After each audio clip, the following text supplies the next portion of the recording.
Hello, and welcome back to Coin Lady channel. Bitcoin reaches $45,000, a 2% increase. There is a 5% increase when you look at the top 100 coins on that particular day. I saw a handful there that were growing by double digits, and a few more that were up 4 or 5%. There is some movement here, but it's not a lot. Ripple has been publishing quarterly XRP market reports to deliberately provide transparency and frequent updates, which is something I'm very into doing because I think it's the way things are going to play out in the industry.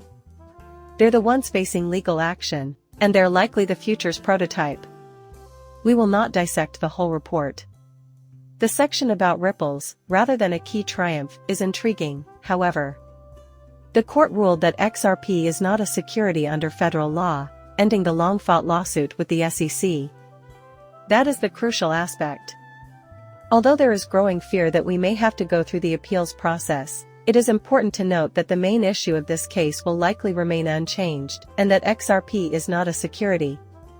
Even if they did, that worst-case scenario won't materialize until this bull run comes to an end. You'll need some time for that. Take note, this bull run will be different from the previous one. Time is on our side. Additionally, Blood Ripple continues by saying, the court also ruled that most XRP payouts and sales on Ripple were legitimate since they were not investment contracts.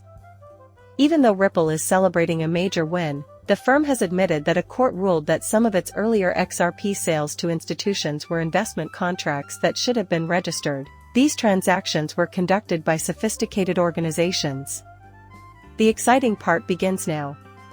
Keep in mind that the SEC is investigating Ripple's present and past actions as well as their finances. According to them, Ripple altered its XRP sales strategy even before the courts got involved in July. In the future, we will make sure that Ripple's sales are in line with the court-mandated legal requirements.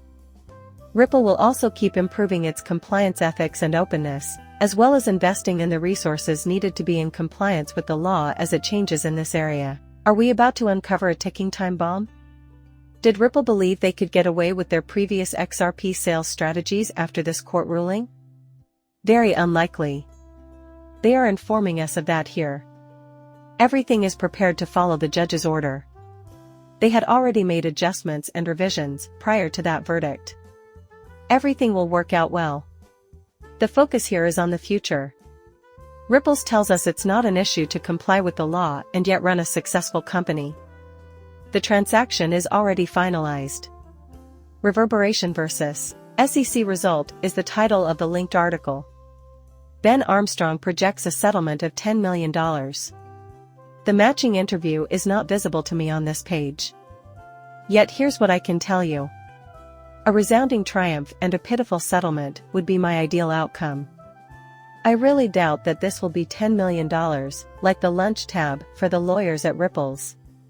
There must be more to it than that. How many of the unregistered securities involved in this case occurred outside of the United States? Hopefully, that's the case, and I hope the SEC can't find a way to bring those assets into U.S. jurisdiction. The sanctions and punishments will be as severe as they can be, I'm sure. I really believe Gary Gensler would be dismissed immediately if the settlement turns out to be $10 million. I really hope John Deaton is right, because I really doubt it's that low. He may have said that it may be cheaper than the cost of their legal representation. There will be penalties that need to be paid here. The focus is mostly on things that will happen in the future. Most importantly, XRP is not a security in and of itself. That's essential to us as investors, and it's also crucial to Ripple's, the largest holder of XRP globally and a company that bases all of its operations on it. And it's the one thing the SEC won't say, but they really needed to do when large settlement funds weren't going to help them win their actions against Coinbase, Kraken, or Binance. They failed spectacularly in this regard. This is fascinating, because it shows that Ripple is making a major change. The article's headline, DeFi compliance to be top industry trend in 2024, refers to Monica Long, president of Ripple. According to Monica, president of Ripple, the next crypto age will be defined by on-chain compliance, and it will be distinguished by a change from speculative hype cycles. Here, we're referring to duties, not payments. Interestingly, it has been predicted for some time that large-scale practical use would supersede earlier hype cycles driven by ICOs and NFTs. Since I am an investor, I feel obligated to tell you this. Watch out, we've been demanding that the hype cycle cease for what seems like an eternity. Don't be afraid to cash out any earnings, there are certain coins I retain indefinitely. Eventually, there will be more stable growth, but in the meantime, all markets have ups and downs. And crypto is still going to be extreme, because, okay, we're not going to tell you to fire up your computer and start mining Bitcoin for $100 million right now. However, I anticipate significant volatility since it is still very early. Moving forward, you spot some potentially life-changing cash on the table, steal a little and run for cover. No big deal. On the other hand, this is where my interests lie. Monica's financial advice isn't something I need right now. Pioneering compliance will be the most significant breakthrough of 2024. To promote decentralized financial systems. Once again, she is addressing the year's most significant development, the one that Ripple is centered on. It complies, but it refuses to accept any tangible money, and that's about it. I don't want to imply that payments aren't still Ripple's top priority or that they've given up on them altogether, but they do have a bigger picture. There will be a fierce struggle over it. It is clear that the SEC is now in agreement that they are attempting to take control. These days, people use decentralized exchanges and memes. Seeing this is very cool. As I've said before, the decentralized exchange and the ability to store a wide variety of assets on the XRP ledger are perhaps its strongest points. These skills and qualities are intrinsic to the chain.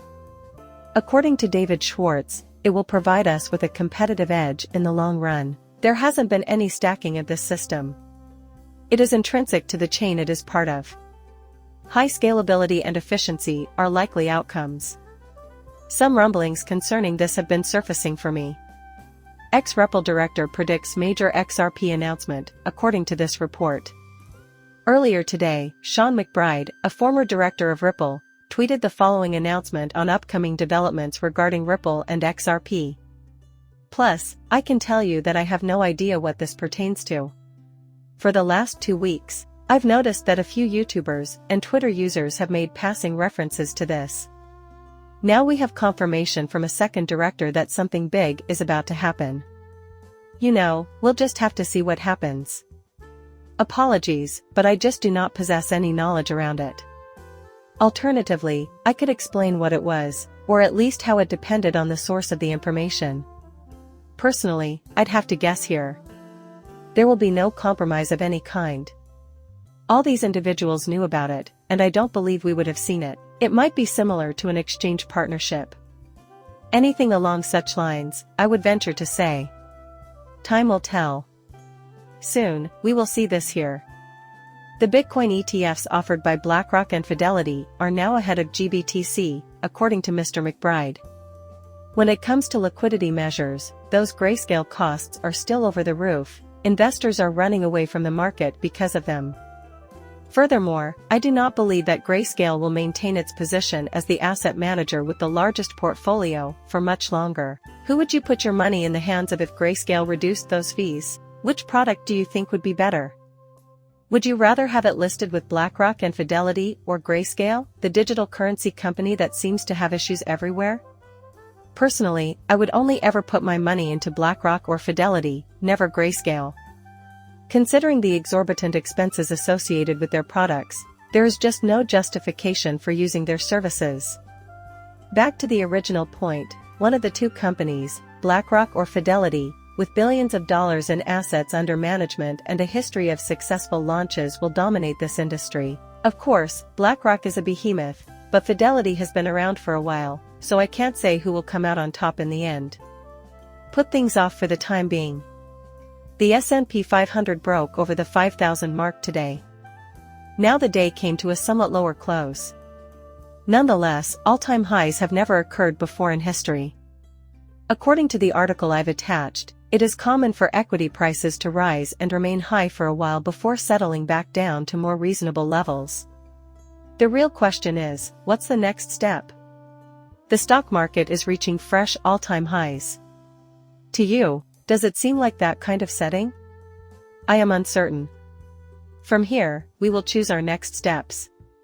This, nevertheless, I will tell you. Why are some of the most pressing issues right now?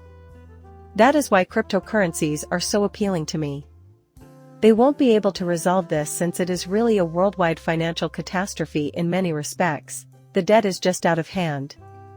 Cryptocurrency is a highly sought-after asset class because it acts as a buffer against the most significant threats posed by careless monetary policy and international politics. And beyond that, to overcome many of the challenges we face. I believe that artificial intelligence, AI, and blockchain technology will be the two major technologies that reshape the future by increasing efficiency. It will need some time. Here, we will not rewire the planet. However, a great deal of effort remains. And a lot of things will be rethought, and they will be the two mainstays of the future civilization. When it comes to creating significant value, we are in our element. Many investors have taken legal action by suing the NBA due to its associations with the defunct cryptocurrency exchange Voyager, which has a chilling effect on startups. No one wants to be engaged in an industry where they may face a multi-million-dollar lawsuit a few months from now. The NBA is facing legal action for endorsing the now-defunct cryptocurrency exchange. Those who invested in Voyager Digital Holdings claim they lost $4.2 billion. In authorizing a marketing agreement between Voyager and the Dallas Mavericks, the NBA was allegedly very careless, according to the lawsuit. We will overcome this, and you will seek a partner if you are a promising cryptocurrency firm in the not-too-distant future. People were afraid they would have to answer to investors for billions of dollars in losses if they got involved. Some people will start pursuing us as if we're about to be passed by. No big deal. You just don't have the advertising budget to justify taking that chance. The implementation of regulations will greatly benefit this field. The rules are very clear, and we're making progress in that direction. However, at that time, the absurd events of last bull, the Three Arrows Capital, Celsius, FTX, and many others will continue to be a problem for some time. Adding insult to injury, some Republican senators are suing the SEC over crypto cases and very disturbing behavior. The recent debt box case was a nightmare because the SEC made substantially false and misleading representations that undermined the integrity of the proceedings. I'm glad someone else is finally noticing that multiple Republican senators criticized the SEC on Wednesday for its extremely troubling behavior, and the arrangement was this. The lawyer is making the claim. Apparently, none of us was aware that I had made that claim. When I said it, I meant it. What is known, however, is that the attorney lied in court upon learning the truth. The record was left uncorrected. They attempted to ignore it. They naively believed that people would only continue listening to this. In December, the SEC admitted that one of its lawyers had made an incorrect statement at the July hearing, which he had not realized at the time, that the company's lawyer. What truly gets under my skin is that they did nothing to retract the remark after discovering its error. Because it's just as terrible. I can't believe you were unaware.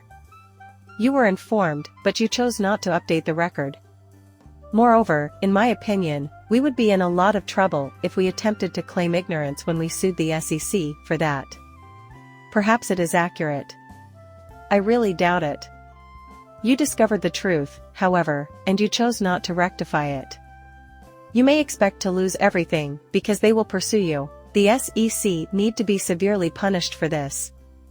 Oh, what a shame. In the comments, please share your thoughts.